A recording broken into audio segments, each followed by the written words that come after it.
So now that we've done all of this work, how do we use it? How does it fit in? What do we do moving forward? Well, there are two big things, and I think they are, pretty apparent. One is what are the things that we do, and what are the things that we stop doing.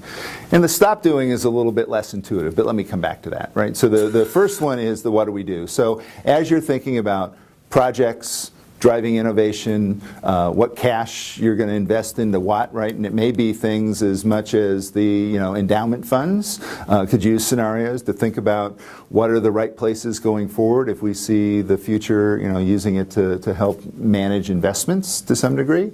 But it may be, just longer term projects and thinking about how those can be made more resilient in the face of change. So if I go back to thinking about how buildings learn, and we think about could we build something, can we create projects that are adaptive by nature, that have resiliency and agility built into them, rather than saying we're cutting the budget, it's going to be just this thing, and then you recognize that it has a very fixed time frame because it's only as good as you're planning out, right? So if I'm building something for a 2-year period, it may not last for that, or may require more money to make it change later. But if you're thinking out 10 years, you may be able to say, what could we design into that would allow it to be flexible over a longer period of time, right? So that's the project side that makes a lot of sense to everybody.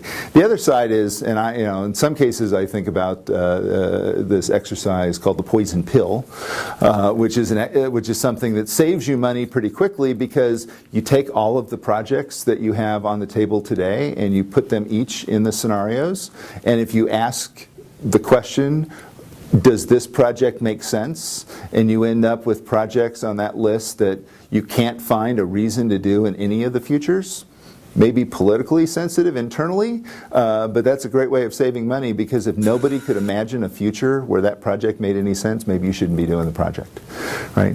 And then you've got the other stuff that you should be thinking about of do we have investments in technology that don't make any sense based on these futures? Do we have people that are in jobs and roles, and do we have even functions within the organization that don't make any sense against these futures?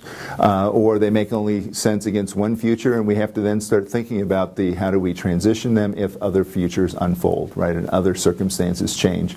So it's really a way of thinking about, at the fundamental level, how the organization frames itself and prepares itself for change.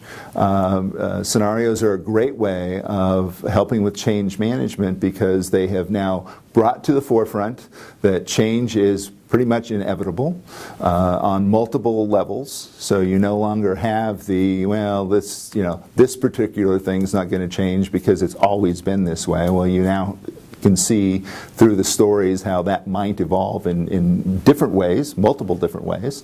And then you've got the personal side, which is, I'm now more open to adapting, and then you can start having those conversations about how do we start migrating the organization so that it's either on a more agile footprint, that it's able to change more quickly because of the way the planning processes are actually executed, or that you're actually creating new functions and new jobs and new roles that are preparing for the futures that you're engaging with, rather than the historical ones that you have inherited in many cases, right? So, I think the scenarios are a key tool, and they can become an integrated, ongoing piece of long-term decision-making, institutional operations, and the innovation of the institution as well, thinking about what are the new things that we can do in the face of change.